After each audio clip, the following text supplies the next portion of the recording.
जी हाँ दोस्तों, आ गया अंकुश राजा का सबसे धमाकेदार सॉन्ग, जिस सॉन्ग का बोल है दिल ना दिया। दिल ना दिया क्रिस का गाना सुनेगा, ये ट्रेंड चल रहा है। इस पे अंकुश राजा ने काफ़ी बेहतर सॉन्ग गाया है, जो काफ़ी बेहतरीन सॉन्ग है। टी सीरीज भोजपुरी पर रिलीज किया गया है, जो काफ़ी बेहतरीन सॉन्ग बना है, जिस गीत को लिखे हैं प्रकाश बारूद और इसमें म्यूजिक दिए हैं विक्की बॉक्स। प्रकाश बारूद द्वारा लिखा गया है, विक्की बॉक्स म्यूजिक दिए हैं, जो काफ़ी बेहतरीन सॉन्ग बना है। आप लोगों से मेरा अनुरोध है कि एक बार ज़रूर से टी सीरीज पे जाएं और इस गाना को सुनें और ज़्यादा से ज़्यादा प्यार दें।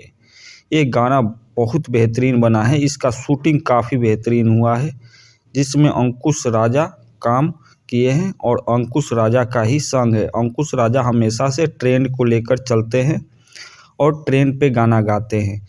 जिस पे गाना गा दिए हैं, क्रिस का गाना सुनेगा, जो काफ़ी बेहतरीन सॉन्ग है। एक बार ज़रूर से टी सीरीज भोजपुरी पर जाएं और इस गाना को सुनें और प्यार दुलार दें और कमेंट में रिव्यू बताएं कि यह गाना कैसा है।